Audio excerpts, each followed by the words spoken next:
માં water પ્રેશરની issues water એક બે જગ્યામાં કન્ટામિનેશનનું રજૂઆતો અને પાણી ના મળતાનું સમસ્યાને લઈને રજૂઆતો મળી હતી.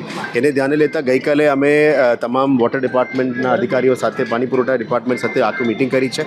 પદાધિકારી સાથે પણ મિટિંગ કરી છે. પછી 5 પદાધિકારીઓ પણ પાણી પુરવઠા ડિપાર્ટમેન્ટ સાથે મિટિંગ કરી છે.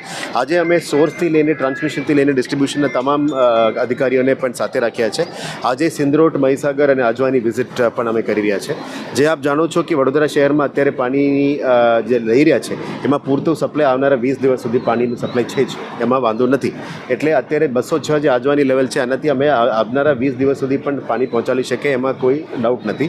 પણ સાવચેતીના ભાગરૂપમાં અત્યારે કદાચ વરસાદ મોડું થશે તો જ અમે સાવચેતીના ભાગરૂપમાં SSNLમાં પણ કમ્યુનિકેટ કરીને 30 MLD માટે વધારનો અત્યારે એપ્લિકેશન કરી રાખ્યું છે. કદાચ જરૂરત પડે તો આ પાણી લઈશું.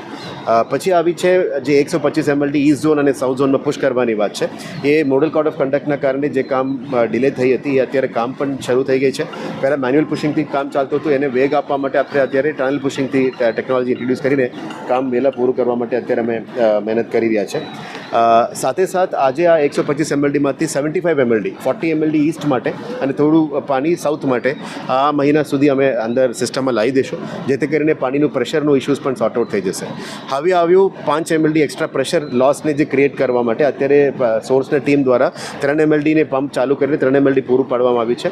અને આપણા એક્ઝિક્યુટિવ એન્જિનિયરના ટીમ અત્યારે 2 MLD માટે બીજો એક પંપ પણ મંગાવી રહ્યા છે, જેથી કરીને 2-3 વોર્ડ્સમાં ઈસ્ટ ઝોન અને નોર્થ ઝોનમાં જે પ્રેશરની સમસ્યા છે એને પૂરું પાડવા માટે અમે આ વિધિન 3-4 ડેઝની આ સમસ્યા પણ પૂરું કરીશું. એટલે અને પછી આવ્યું ડિસ્ટ્રીબ્યુશન નેટવર્કની ઇશ્યુ. ડિસ્ટ્રીબ્યુશન નેટવર્કમાં પણ 2-3 જગ્યામાંથી અમને કન્ટામિનેશનનું ઇશ્યુની રજૂઆત હતી. આ શેના માટે કન્ટામિનેશન થઈ રહ્યા છે? કારણ કે 50 થી 60 વર્ષ જૂના ડિસ્ટ્રીબ્યુશન નેટવર્ક છે સિટીમાં, એમાં જૂના લાઇન્સ જે ડિસ્કનેક્ટ ના કરેલા હોય એનાથી જે રસ્ટ પાછા આવતું હશે, અથવા કોઈ જગ્યામાં જૂના લાઇન્સ, ડ્રેનેજ લાઇન્સ અને વોટર લાઇન્સની બાજુ જતા હોય, APSના પમ્પિંગના કારણે ડ્રો કરતા હોય તો લાઇન બેક મારીને આ પાણી અંદર ઘૂસી જતા હશે. એને પણ દૂર કરવા માટે અત્યારે આપણે વોટર સ્ક્વોડ્સ બનાવ્યા છે. વોટર સ્ક્વોડ્સ અત્યારે વોર્ડમાં, સોસાયટીઝમાં, ગલીઓમાં જઈને આ જૂના લાઇન્સ ડિસ્કનેક્ટ કરી રહ્યા છે. જે લોકો ખોટી રીતે પાણી મોટર મૂકીને ખેંચી રહ્યા છે અને આ કન્ટામિનેશન ઇશ્યુઝ આવે છે ત્યાં પણ મોટર્સ પણ સીઝ કરી રહ્યા છે.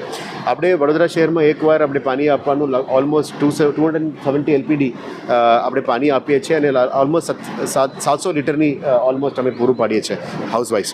એ આપણા આખા ગુજરાતમાં 4 મહાનગરમાં સૌથી હાઈએસ્ટ છે.